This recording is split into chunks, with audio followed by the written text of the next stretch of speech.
everybody, and welcome back to our channel.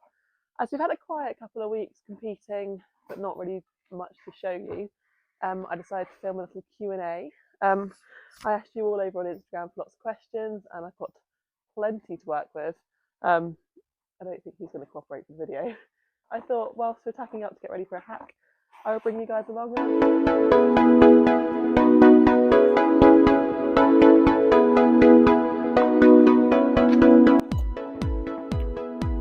Okay, so first question, and probably a very good place to start, is when did I start riding? And I actually started when I was 5. I learnt to ride at a local riding school, which was over in Mullion. And the funniest thing is, on my first lesson, or the first time we booked in, I never actually sat on a horse because I was far too scared. So I just spent an hour leading a pony around and getting to know it. However, after that, I obviously did get on and start learning. And I am now 22, very nearly 23, which means I have been riding for 15, 20, no, 5, 10, 15, 18 years, I think. I don't know, it's a lot of maths to do anyway. But that leads on quite nicely to the next question, which is first pony. And before I had Boo, I had a little New Forest, I think she was about 13 two-hand bay. She actually looked very similar to Boo, mare called Nancy, who, I'm not going to lie, at the time scared the absolute living daylights out of me because she was evil. A proper moody mare who didn't like anyone being near her, and made sure you knew that as well. So yeah, we had Nancy till I was about 15, I think. So yeah, I got Nancy after I'd been working at the riding school for a little bit because I had to prove that I could actually look after a horse. So I worked there, and then when I was ready, I was lucky enough to get my first pony. And then as I started to outgrow her, we kept her on working livery. So we sold her on to a lovely little girl that we knew who also kept her at the riding school. And then we found this chap, Boo, who is now 19, and we got him when he was 8. So just over 10 years we've had him, we're just coming up to 10 years. And again, bought him from the riding school. And we stayed at the riding school for quite a few years on working livery until I started and was ready to progress with my riding a bit more. And then we moved him over to the other side of the yard, which is the livery yard. So he was fully ours. And then we came to the yard that we're at now. We've probably been here 4 or 5 years, I think. So had you a long time, haven't we, bud? Okay, so that then leads on quite nicely to the next question, which is, would you ever get another horse? Now, obviously, Boo is nearly 20, and being that he was at the riding school before we had him, he had quite a busy life then. So yeah, basically, I'd love to have another horse. However, at the minute, it's not on the agenda. He's not showing that he wants to slow down. He's quite happy still, he's fit. Having said that, when he retires, what would I do? And that's probably when we would look for another. Someone asked about whether I would loan rather than buy. Honestly, no. I've heard so many horror stories about loaning that for me, it's just not something I'd want to do. That's not to say it doesn't work for people. It's just personally not my thing. And then somebody's also asked, if I was to get another, what breed would we go for? And it's not really something I've thought about to that degree. However, having said that, I would love to have another gelding, preferably a lot younger, 4, 5-year-old maybe, that's just been broken in, something I can bring on and make my own. And yeah, the only real criteria I've got is I'd like it to be 16-hand plus because I am tall. Sometimes I look a bit big on him and I feel really bad about that. So yeah, 16-hand plus, and a face marking because I love a little face marking and then it can match my tattoos. So yeah, that's the criteria. 16-hand, base marking, preferably a gelding. And that's about it. I do love a dun, so a dun or a palomino or something like that, it would just be gorgeous. So moving on from that, the next question is, would you ever sell Boo? Absolutely not, ever, never ever. Say he retires and I can't actually afford another horse, stuff it, I'm not riding. It's as simple as that, because he is seriously my horse of a lifetime. He's taught me so much, we've done so much together, that he will never ever go anywhere, much to his delight. But yeah, even if I can't afford another, he will live out his quiet days while he can in the field, and it will just be me and him.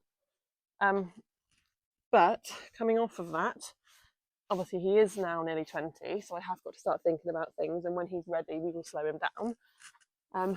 So that being said, our plans from now on are currently just see what happens, really. Obviously this summer just gone was a bit hectic.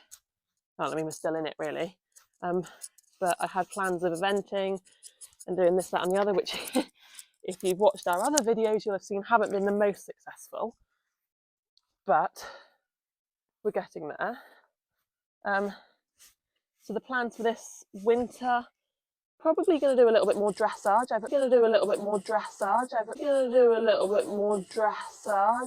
toyed with the idea of joining BD and just seeing what we can do. My motivation's been so low, and I think it's because we haven't got anything to aim for as such. And a small part of me really likes that, because it means there's no pressure, it's a lot of fun. We don't have to be out every weekend, but at the same time, when it comes to riding in the week, I just don't know what to do with myself because I've got nothing to work towards. So yeah, we might have a look into a bit of BD maybe.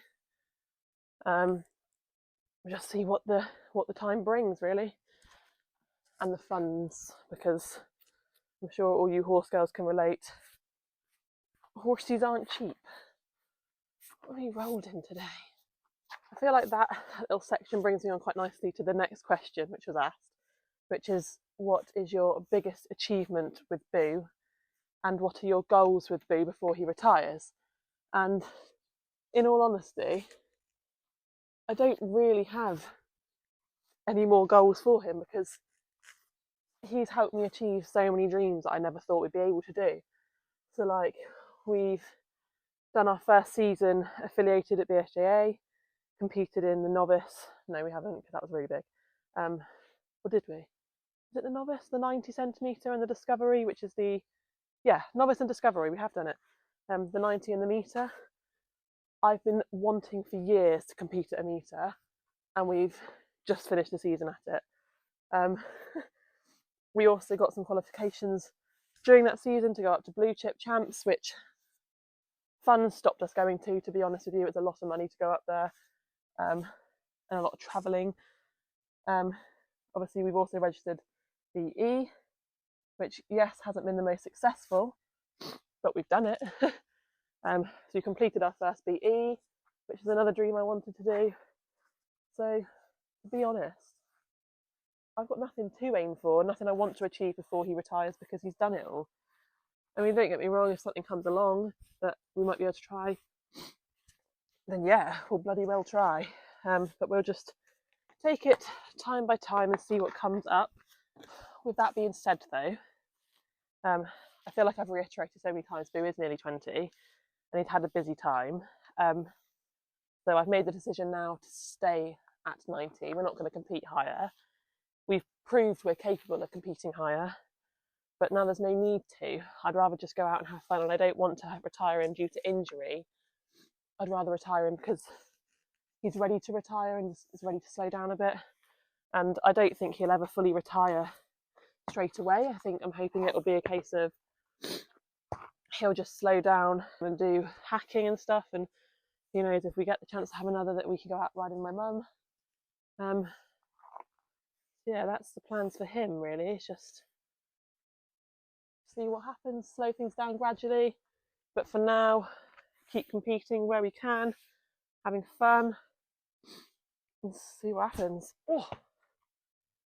So, Welcome to this mess I call my feed room. I thought I could show you what Boo has for feed, as that was one of the questions. And being completely honest, it changes a lot because he is the fussiest creature you've ever met. If you've seen us on Instagram, you'll know he is constantly on and off his feed. Some days he'll eat it, some days he won't. The consistency might not be right, yada yada yada. But one thing he always loves is fibre beat. So I'm simplifying everything for myself. And of an evening, he will have fibre beat. One thing that's never changed is his blue chip balancer. Besides from which one he's on, he is now on the Blue Chip Senior Plus balancer, which we are very grateful to be brand ambassadors for Blue Chip. So use our code ELLIS, which I'll put here below, ELISS142, and you can get money off. So that's his balancer, which he has, if I can find the scoop, he has 1.5 of those because of his size. And then he also has the Blue Chip a Dynamic Joint and Bone Supplement, which he just has one of at the moment. He's only just gone back onto that, so that will soak later. But for now, it will just sit here with our other pretty buckets ready to be fed. And then his breakfast, I'm still working on. He has a bit of a mixture of whatever he'll eat at the moment, which at the minute is a mixture of a bit of chaff and some cubes and mix that we've got left over from a bag that he was going on and off for. I've poured it all into one big bag together, and he kind of eats it usually. So that's this.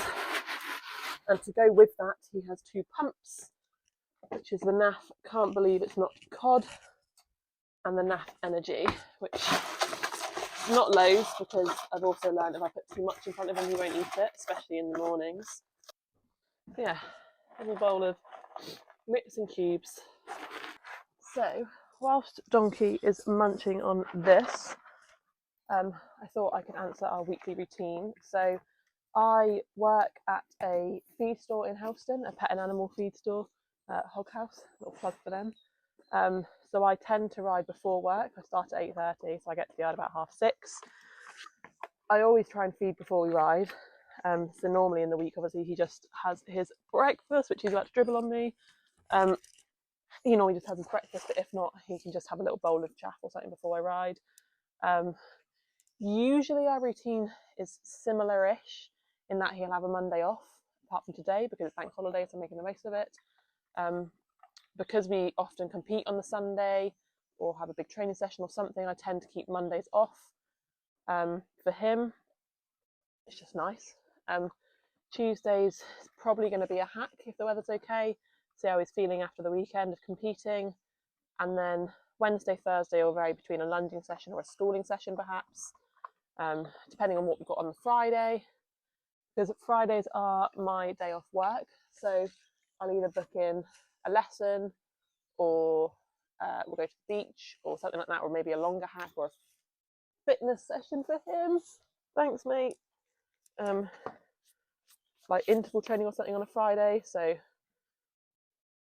just whatever I've got the time for, basically making the most of my morning off work, along with getting all the jobs done, such as the poo picking, the buckets cleaned, making his feeds. As you've seen, I like to make his feeds up in the week ahead, tackling and that sort of stuff. And then Saturday will usually depend on what we did on Friday and what we've got on the Sunday. So often it's just a hack, but it might also be a run through of a dressage test or something if we are going eventing.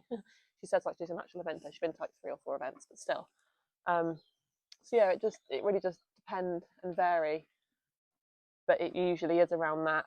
I like to try and do a bit of groundwork with them as well, so like in hand poles and stuff like that, which has been very beneficial. We had a winter where all we did was groundwork because we didn't have a saddle, which will lead us on to the next question very well. So one of the questions is, what's one product you couldn't live without? And this is probably a really silly one for a lot of people, but it's probably my saddle. So about a year or 2 ago, we went through a really, really rough period of Boo, where we were constantly having refusals, constantly having stops. and we had a saddle fitter, and it just wasn't, things just weren't working out right. So we had a different lady come out and have a look, Master Saddler, and it became apparent that our saddle was 2 sizes too big, meaning it was basically banging into the back of his shoulders. He couldn't form any top line properly because the saddle wasn't like getting in the way of that. So we decided to spend 3 months building up. Was it 3 months or 8 weeks? One of them. I think it was just 8 weeks. Where I went away and all we did was in-hand poles, lunging, long lining, all that sort of stuff to basically build his top line and muscle properly, without the saddle, because obviously that was getting in the way. We did go out on a couple of hacks in the saddle because obviously the saddle fitter said you can't not take him out. So we did, just didn't do any hard work in it as such. And then we had him fitted for his very own saddle that was made for him. So after months of saving up and up riding, I was very lucky to purchase an Albion, which is the K3 jump saddle. You can see it there. And of course, because blue is our colour, we had the blue piping put on it and the blue welting. You can see here. And then luckily my tech stirrups match. Now we went for a jump saddle because obviously my plans were to do lots more jumping. Show jumping is our thing. And also the cut and the shape of it just fitted Boo really, really well. So there was no point changing that as such. So yeah, my most invaluable product or item is my saddle.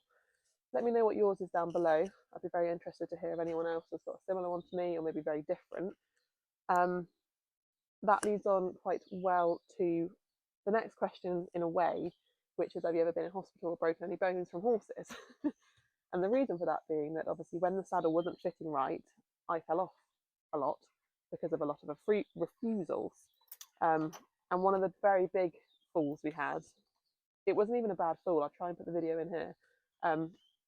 But basically we're coming into the jump, he was stopping a couple of miles out, I just didn't react and I fell off and landed straight on my arm and I dislocated and broke my elbow. So that caused a couple of months off for me and him, got him back into work and my elbow was still not right. I was having it popping out quite a lot, getting a lot of pain with it. So I had to have an operation on my elbow to basically set it into place, which meant more months off work, which I think somebody here quite enjoyed, didn't you? Until he started becoming quite naughty and breaking lots of fences and things because he was getting bored. So then I had to try and lunge with one arm, long rein with one arm, and then my mum would also hack him out. So yeah, obviously being a horse rider, falling off is one of the things you've got to do, but that one was pretty poo. I've been in hospital for concussions many times, and I think apart from that I've only really broken my ribs and my wrist. I feel like compared to a lot of people that's not much really. So yeah, that's the horsey accident list complete.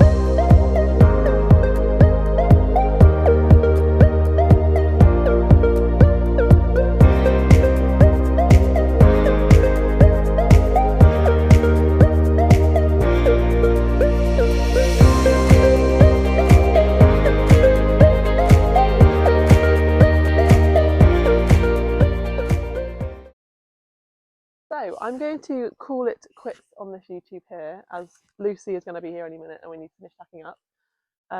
I know I said it was a tack up with us and answer questions, but we didn't get that far. So thank you very much for watching. I hope you enjoyed. Sorry if it was a bit boring and a bit babbling on. If I didn't answer your question, leave it in the box below and I'll reply to it with an answer.